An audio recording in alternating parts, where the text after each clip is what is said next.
Welcome, welcome, welcome. Welcome to You've Championed Yourself. Who are you? I'm Chris Ferguson, your host, and it has been a dream of mine to showcase ordinary people doing extraordinary things for themselves and for others. Those who have taken their dreams, their ideas, and turned it into their reality. Starting a new career, starting a whole new profession, it's scary on all levels. But these people, as they reach beyond their personal struggles or pains or traumas, where so many people gave up, they lost hope, there's those few that can walk through their obstacles and challenges. They don't know where it's going to take them. They just trust themselves enough not to give up, to do the follow through in their personal life, their career, and in relationships. And this is what I call a champion in life. Today, I have Rena Koesler. She's an amazing individual. She's a professor. She's an entrepreneur.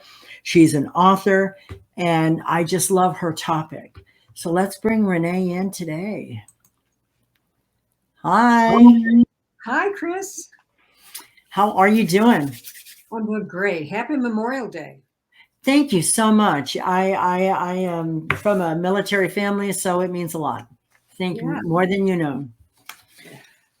I'm honored that you're here to talk about a story that most people don't like to talk about or identify, that, there might not be good leaders in the world.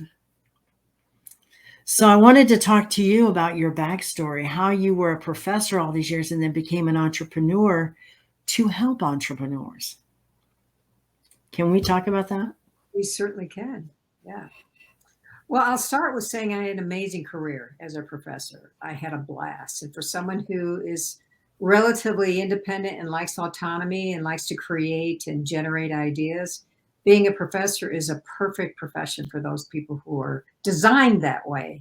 Mm-hmm. And so it stimulated me and challenged me for 30 years. But it was time for me. I knew in my innermost being that I wasn't done. Retirement is whatever people choose to decide what retirement is for them. And I retired from that job, but I don't think that I'll ever retire because I always have something to look forward to, something to create or something to share or something to give back in some way. So I don't really have a finish line. And I thought about the most favorite parts of being a professor. And that was teaching, coaching, and mentoring students. And decided that I would take those most favorite parts and create a profession of coaching. So I got my coaching credential. And so the transition from being a professor in coaching and mentoring wasn't all that difficult because I did it for 30 years. So the audience was different, right? So it's entrepreneurs, as you said. And then speaking, well, I spoke every day for 30 years, but I didn't have to choose an audience. My audience was just there. I had to just walk into the classroom. And what the challenge was in being an entrepreneur, I had to go find an audience, right? So that made it, that extra challenge. But I knew that I'd have to create something that would bring an audience that would be unique enough for me to sort of what my brand was in coaching and speaking and mentoring. And for me, it's climbing mountains. I've been climbing mountains for over 40 years, and not little mountains, big mountains around the world. And I continue to do that because my mission is, as long as I'm inspired, I can then inspire other people. But I don't have an inspiration in my own self. It'd be really, really tough for me to inspire and bring value to other people. So I use that for me because I believe that's where my uniqueness is. I love that. I absolutely agree. I spent 40 years in law enforcement and I had no voice. I couldn't have an opinion. I couldn't speak up about anything. As a child, I had no voice. I grew up in an orphanage. And so the fact is that I knew we had parallels here. I just didn't know. So this whole conversation is going to show how you cannot define yourself from what circumstances you get put into. It's what you decide to do for yourself. Mm-hmm. Yeah, and I saw you. My audience doesn't know why I'm laughing. She pointed at herself because she also grew up in an orphanage. And so many people, I haven't met many other people And in the 60s, it was a tumultuous time. It was chaos. It was drama. There were people rioting. There was women burning bras. There was all kinds of craziness. And I was 9 years old in 1969. And trying to understand this was like, everybody's lost their minds. You know, I didn't know what society was about, but I knew that my life was bad, but y'all have to have it better than me. So what's your problem? Let's talk. Let's communicate. And of course, nobody's going to listen to a 9-year-old. So in that, I love the fact that, you know, as a child, when you have to stand in your own power, it creates a different foundation than people who have support. Mm-hmm. Well, and I think you also recognize you don't know what you're missing. I mean, being in an orphanage, and then that when I got out of the orphanage was, I thought my life was just as normal as anybody else. It was the other people that thought, oh, that I'm so sorry. I feel so terrible. I was like, I don't feel terrible. I didn't know what I didn't know what I didn't know that I was missing. Right. Makes sense. Well, unless you know, you're not going to know. Unless Right. you get treated differently or you're bullied insatiably or, you know, crazy stuff. I had 2 girls try to murder me while I was in this orphanage. Oh, well, that's, yeah. You know, so it was really traumatic. So the craziness of it was, but in that, I love the fact that I did the same thing, even though I was in law enforcement. Out of 21 years or 40 years, 21 years of it was dedicated to troubled youth.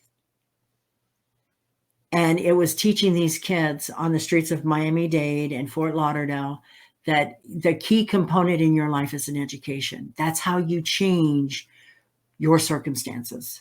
Mm-hmm. So graduating high school is your first step to be competitive in the world. If you never go to college, if you go to vocational school, that's amazing. But this is your first real accomplishment as an adult that can sustain you. Yeah, I love that. Mm-hmm. And here you became a professor. And so you taught the adults that were trying to figure out that after I'm an adult, you're not my mom, you can't tell me what to do kind of attitudes. And I'm sure you heard the stories of why my paper wasn't in today, you know? Yeah. The dog, you know, spaghetti spilled out, whatever. Mm-hmm. Yeah. Lots of excuses. The thing about, I don't know where we're going with all this. We're just having a conversation. But the thing that I so appreciated about teaching college students, and I think those who are teachers out there who are listening, they keep you young. The college students, I love that age group. I did high school. I worked at high schools. So alternative high school. So I agree with you. They do keep you young, but none of the kids knew I was an orphan. And so I could see where they needed the guidance and the support that they didn't have and could give that to them in my consistency every day of who I was and what I did. Yeah. Yeah. Consistency is key, isn't it? Yeah. So that's the only reason why I brought it up, because as a professor and in law enforcement, it is consistency and you have to go by the rules. You can't just circumvent the rules and say, well, we're going to talk about my opinion today. It's like, oh, please don't do that. Please don't do that. Yes, exactly. So as a professor, of adults, you said it kept you young, but I kind of get the feeling it also inspired you. Terribly. You know, they made me be better and do better because I felt very accountable to them and very responsible for them, even though they were young adults. Like they can make decisions on their own, but yet they're still very vulnerable, right?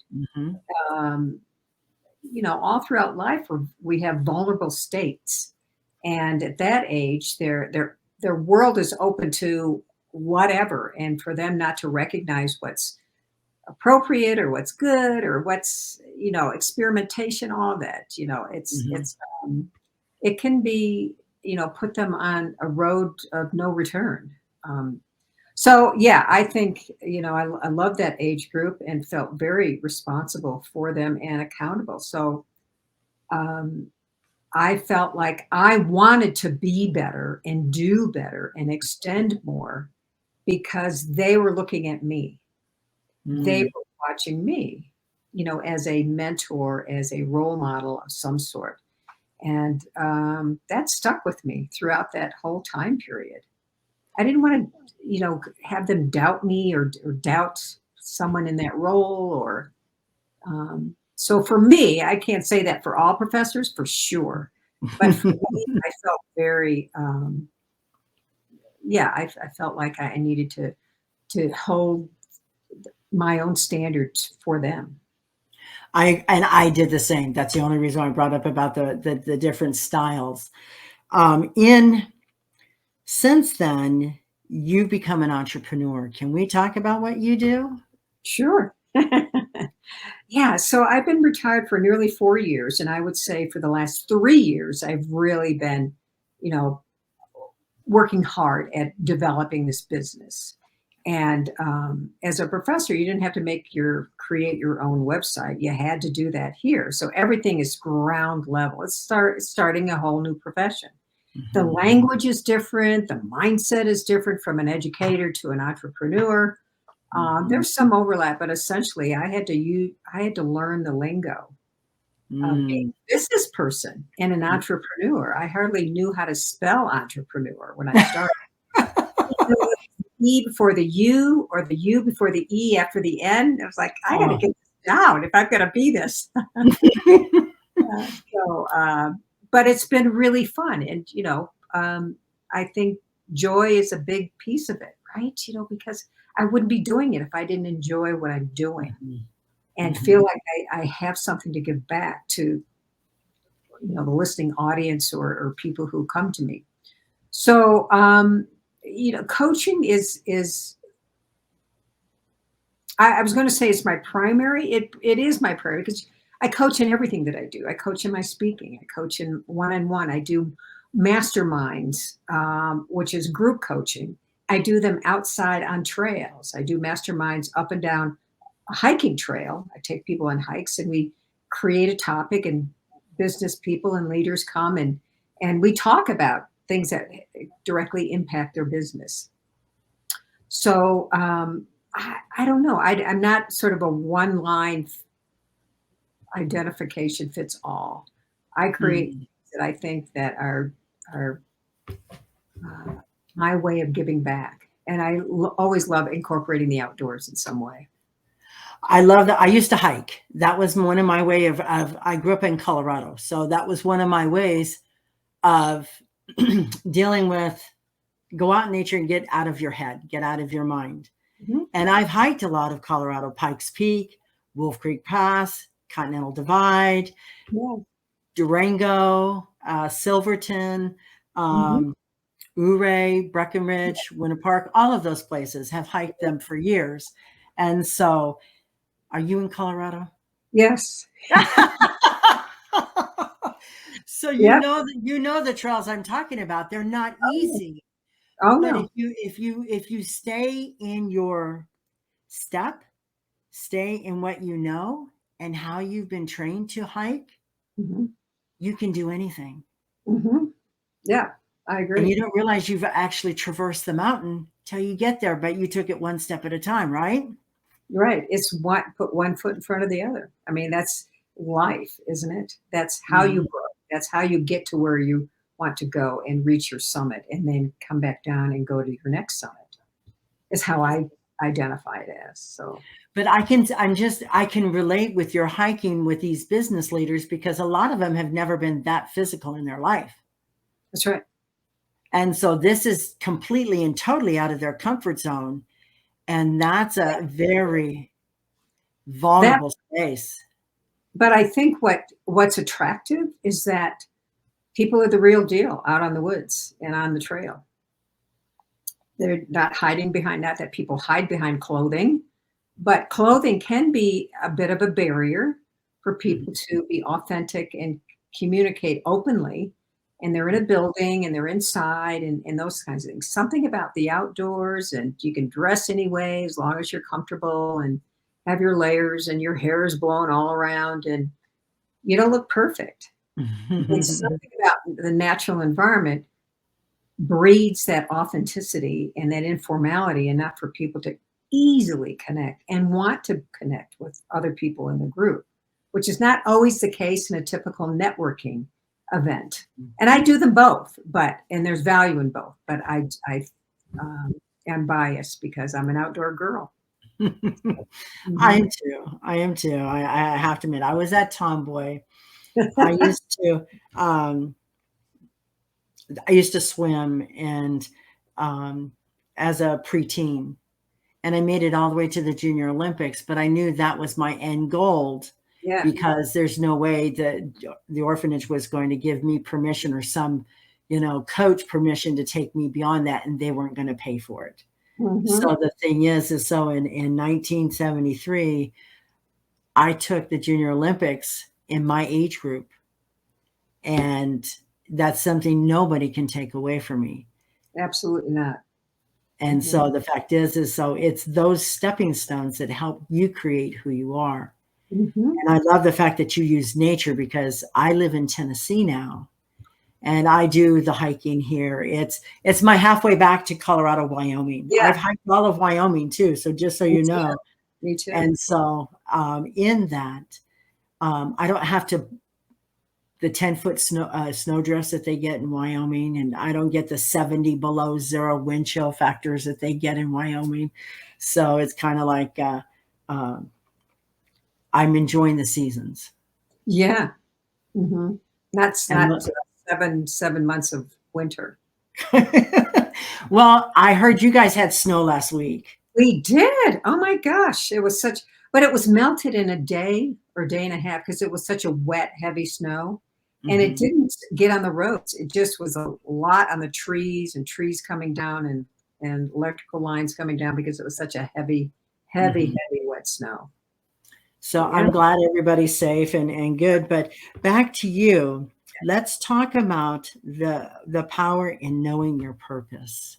Oh, where should we start? Oh, I know. I've got a couple questions, but I know my purpose. Yeah. But Well, a lot of that's people don't know how to find it. They don't know what right. it is.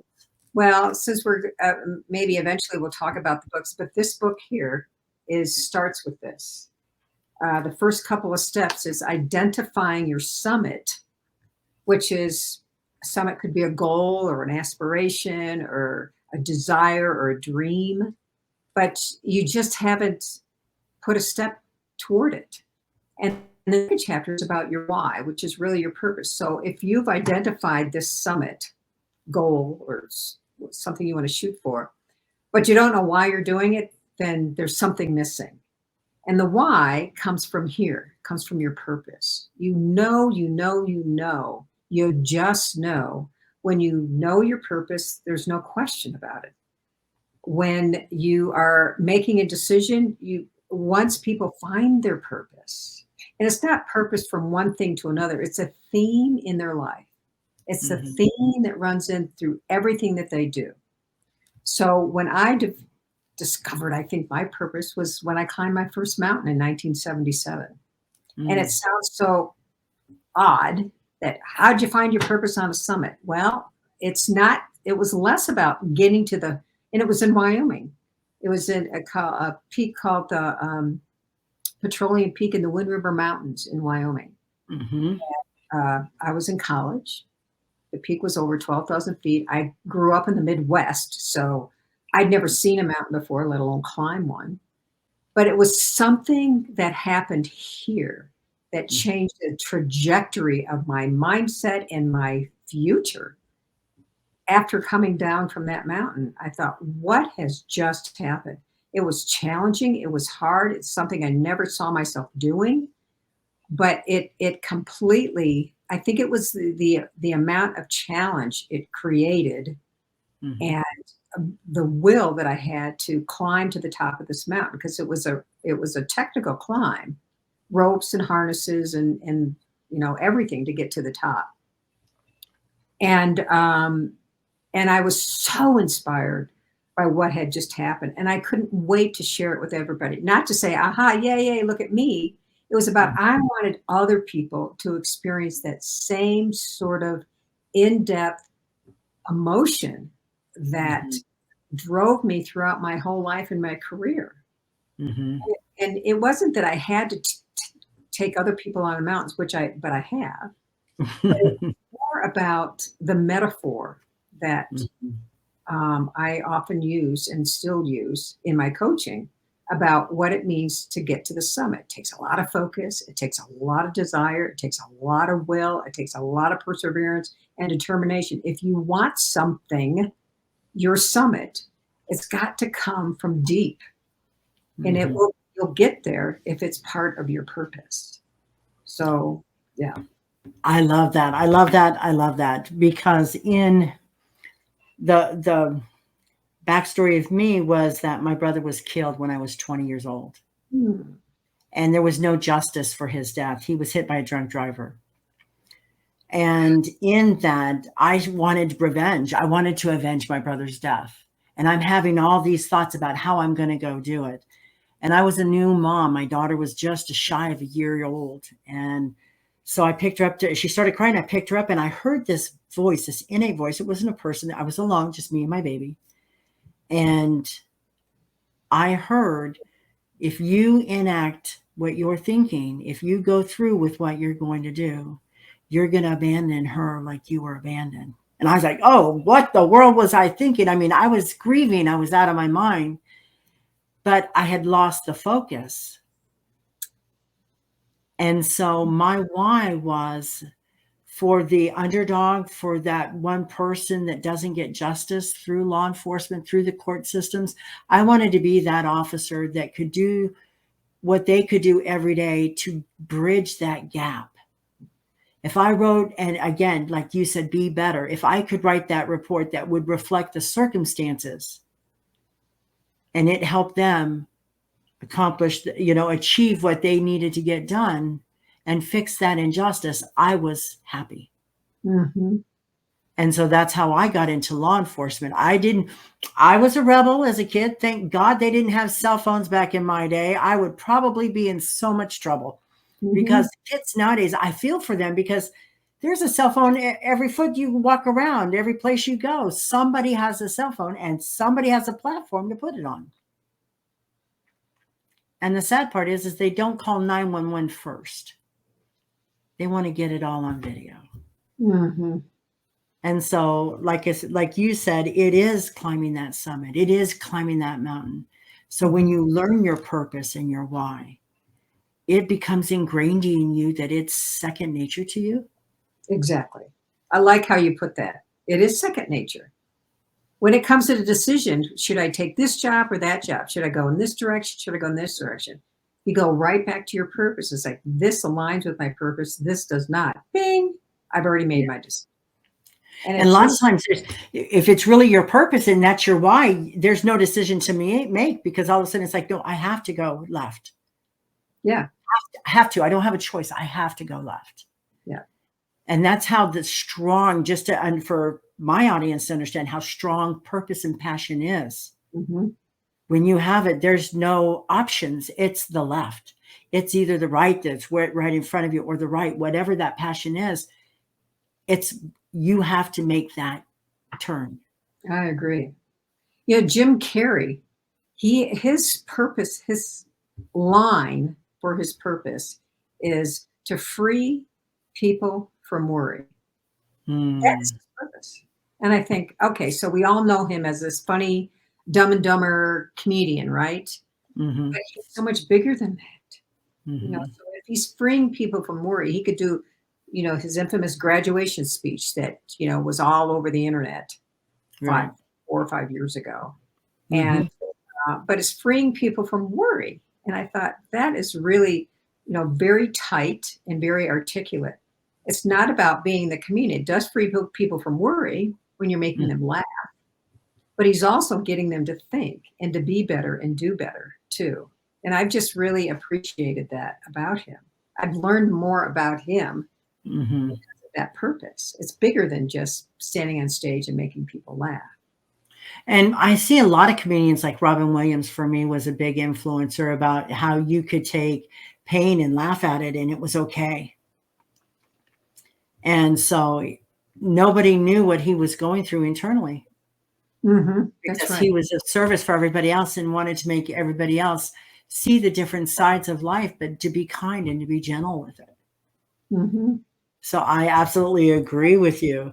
So as the power in knowing your purpose, it's your book is Your Amazing Itty Bitty Achievement, Achieving Your Potential, the 15 key points on doing that. And in achieving your potential, isn't that a little bit more than just purpose? Just a little bit more than passion? It's Yeah. knowing you. Yeah. I think potential, people are like, well, how do you know when you've reached your potential? Well, you don't know, but you know when you get there that you have reached a pinnacle of something. Mhm. You just know internally, like, man, I put everything into getting to this point. I put everything in, and that's what it is. But you have to desire it in order Mhm. to know what that pinnacle feels like, that perspective potential. If you don't, then what's the purpose? What's the purpose of even trying? Because it's the purpose that gives you the fuel to go to that potential, to go to that summit, to go to that pinnacle. That's how I see it. Yeah. Right. I was just thinking, how so many people try and they give up on themselves. And it's like, why are you giving up on yourselves? At what point are you, where did you not see the next step? Yeah. Right. Well, and part of that is because maybe it wasn't really their purpose. Maybe it wasn't, aligned with their overall purpose, because if it was, they wouldn't have stopped. Hmm. I mean, you can quit all you want, just don't stop, right? People's just like, I'm done with this. And then the next day they get up, it's like, no, I'll go it again, because there's something it's driving them beyond just money or fame. Right. That's not purpose. I mean, it might be the result of reaching your potential, your pinnacle. But yeah, Mhm. And you wrote another book, and it's the Waffable Leadership unflappable. Methods. Yeah, Where did you come up with that title? I love it. unflappable. Yeah. Well, it was on one of my climbs. I was very young. I was 23, and I was taking people up a climb in Wyoming in the Wind River Mountains. And I was taking up the very mountain that I had climbed 2 years previous to that, because now I was a leader. I was an instructor of other people now. So and a storm was coming in, and we were at the base of the mountain, and I couldn't decide as a leader, should I take them up, should I not? Is the storm going to blow over? This is going to be a great experience if we get to the top, because it was a great experience for me, but I don't know if it's safe, and I kept going back and forth, and I was doing it silently. This is what it was going on in here. And finally, one of the women on the course said, "You are so unflappable." And I had never heard the word before. I never even knew what the word unflappable was at 23. And I asked her she's like, it's just, you're just very calm. You're very, you're taking this decision at ease and just letting it come as you want it to be. So I took that as a compliment. It's like, oh, I did? Okay. And then, um, and I realized I probably have an unflappable nature anyway, but you can learn to be unflappable as well. I think some people don't recognize that they can actually learn to be unflappable. You can teach yourself to be unflappable, such as getting more experience. Planning and preparation can really help people to be less anxious and more prepared and unflappable in making decisions or deciding on what to do and those kinds of things. So there are steps that you can be to be unflappable, but being unflappable as a leader is really critical, because if you can do that under stressful situations, it's a domino effect to everybody else in your group. If you're like, oh, I don't know what to do, it creates that anxiety for everybody else. So if you can have the calm and just the positivity and the optimism, then that is a domino effect to everybody else that you're leading. And it just makes for a better, situation all around. I agree. I had so many thoughts going through my head over the years with the different scenarios and different experiences I had. And there wasn't any other choice but to be calm, cool, and collective. Mm-hmm. And those kind of situations, I never wish on anybody, but it helps teach you on that core soul level that, wow, I did something really awesome today. I didn't lose control. I didn't make bad behaviors. I didn't make bad excuses. I owned it. Mm-hmm. And that's what I was feeling when you were talking that, because that's more of a core individual level. And if a leader had that, could you be the thought of it?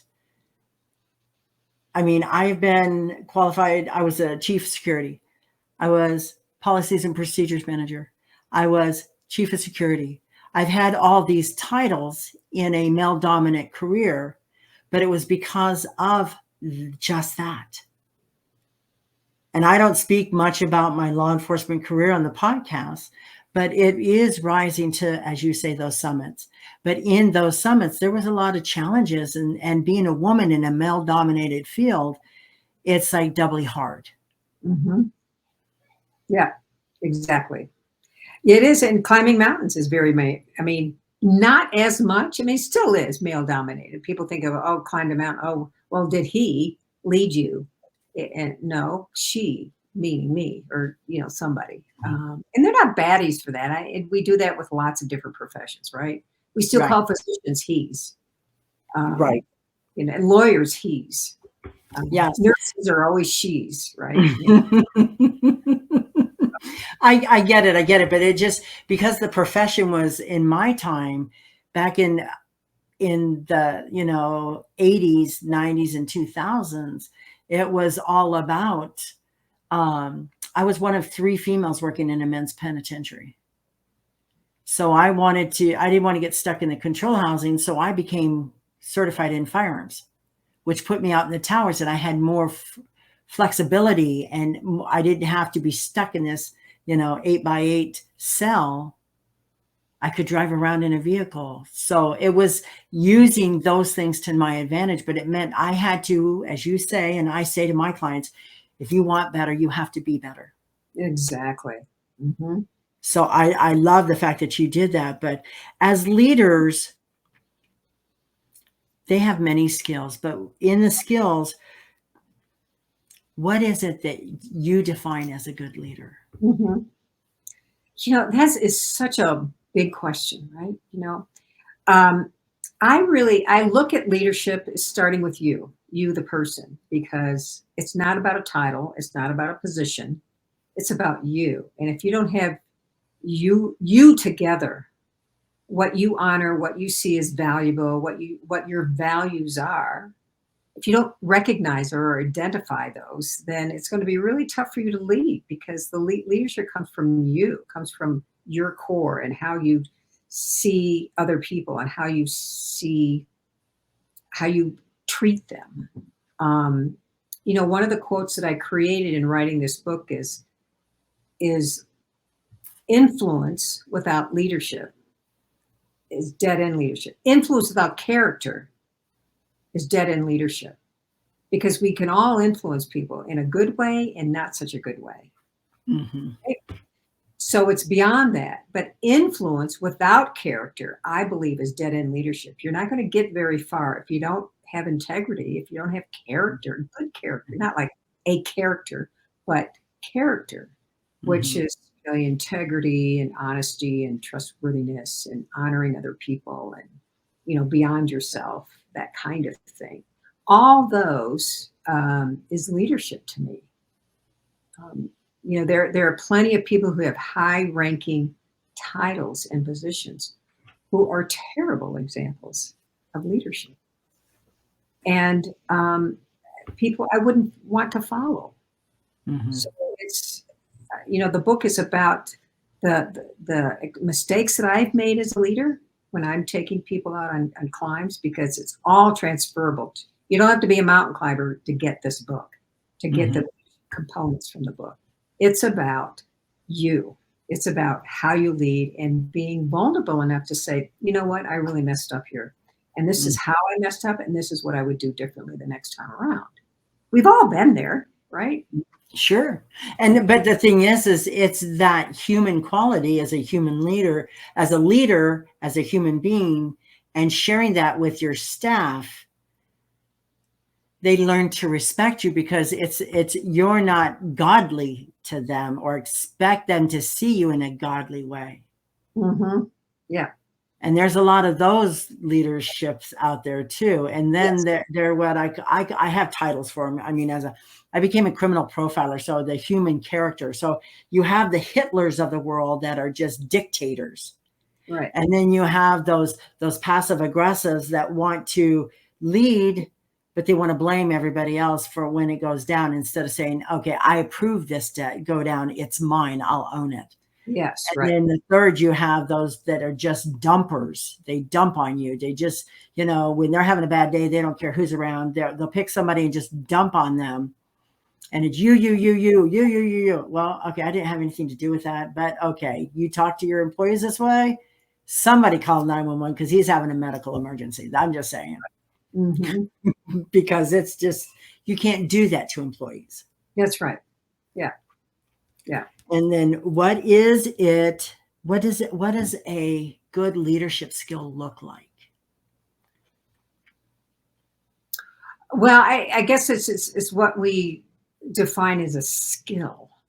Or what does it take? What does it take to be a good leader? Because the thing is what is it and what does it take are two different things. Yeah. Well, communication is probably at the top of the list. If you cannot communicate, it's going to be really hard to be able to lead other people. And we're not talking about just talking. Mm-hmm. We're talking about communicating, making connections with your employees or the people that you're leading, and inviting them to be a part of the decision-making process as well. I mean, if you're the only person that can make the decision, then that's really limiting because everybody's different. Everybody's got a different viewpoint. So being able to communicate that with other people that you're leading and inviting them to be a part of the decision-making process, I think is key, really key. I absolutely agree. But then how do you identify those in an individual that wants to become a leader? I think the desire is number one, and the reason why they want to be a leader. If they want to be a leader because, I'm going to get to this position, I'm going to get to this title, and that's all I want, or do they feel as if they can make a difference, or they can bring value to people who they're leading? I think that there's a difference with that,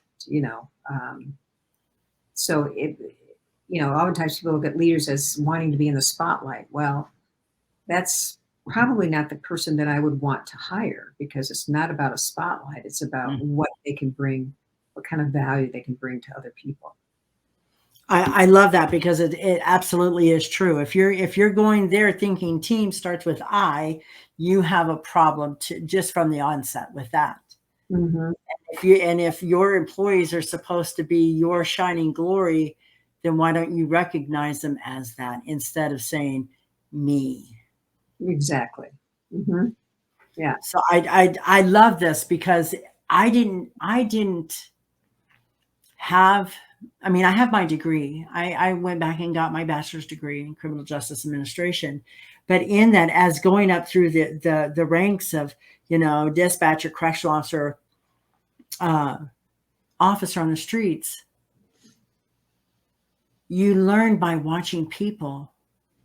And you learn, and again, for me, it melted my heart. It was like, it's integrity, it's accountability, it's taking responsibility, and it's supporting those if they're confused to help them to see the light in a way that it's not threatening or degrading. Mm-hmm. Agreed. Yeah. Because a leader, there's so many different things about leaders, but in that would be just to go one step further on what you said, is that those are the characteristics I would look for in somebody, because this way If you saw an injustice, you would take care of it. If you saw, and this happens a lot, where women get paid less than men in corporate, even though they have more skills or they have a degree that's actually in that field, where this guy's a friend of a friend, and so he got started out. I literally stuck my career on the line to help a staff member out that was getting paid, or they were trying to offer her $3,000 less an hour than the salary that this guy that had it previous to her. And he had a degree in music, band, and she had a degree in that field. Mm. And I said, you know what? If you want to lose all respect, do that. But it's going to get out, because people are going to hear, people are going to talk, people are going to see this file, not intentionally, but it's going to come out. And then look what you've done. Not only have you discredited the company, but you discredited yourself by doing this. Mm-hmm. Yeah, that's great. Mm-hmm. So the fact is so it, and being able to stand up for somebody else, mm-hmm. I think in life is key. For the right reasons. Yes. Oh, I agree. Absolutely. I mean, I wouldn't stand up for somebody that's a fool, but people make some foolish ideas. I mean, I get that shiny syndrome every now and again. Somebody yells squirrel and I'm gone, it's like, okay, let's focus it back. Let's focus it back. Mm-hmm. But in that, I have always felt that I wanted to respect the person that I was following, or following their guidelines. I wanted to see them as the person that would say, you know what? She's in a fight, I'll be in a fight. She's breaking up inmates, I'm going to break up inmates. She's going to break up gang members, I'm going to break up gang members. Wherever she is and it's going down, I'm going to be with my people. I'm going to be with the ones that I'm raising to be leaders themselves, because they're going to mimic my authority. Mm-hmm. Yeah. As being that model of how you want other people's to, you treat others how you want to be treated, right? It's the same. Yes, it is that, but that golden principle, that golden rule is not practiced in business a lot, and that's sad. Mm-hmm. I know. It's been around for a long time too. Centuries. We're talking centuries. That statement. It's been in all religions. It's not in just one. It's in all of them. So I agree. But could you give my audience 3 tips about how they could become a better leader today? Mm-hmm. Yeah. Well, one is what you concentrate on. If you're concentrating on a title and position, I would invite people to change the way you look at things, and the things that you look at change. So if you're looking at title and position, that might not get you where you really want to be authentically, where you can bring the greatest value to people. So I would say, be yourself, know who you are, learn about yourself, do personal growth workshops, read podcasts, whatever it takes to learn, because we never learn enough about each other. We change all the time.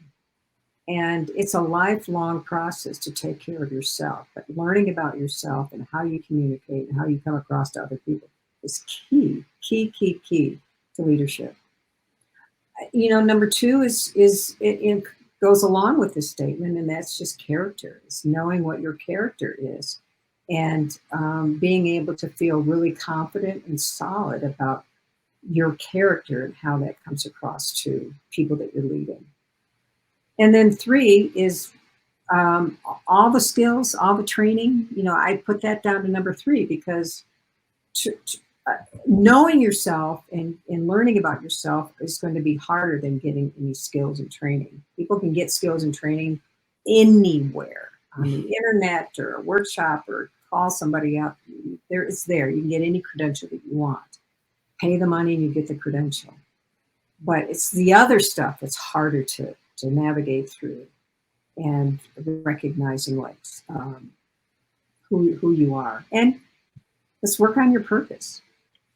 What is your purpose? And once you know it, you'll just know it. I knew it was going to come full circle, and I think you just did that. It was amazing, amazing, amazing. The thing is I wish more people would be able to have conversations about leadership to the leaders. Mm-hmm. Oh, yeah. And I'm not saying my way is the right way. I just know the way you're treating people isn't making me feel warm and fuzzy and acceptable Mm-hmm. or validated in what I'm doing for you in your company. Mm-hmm. Agreed.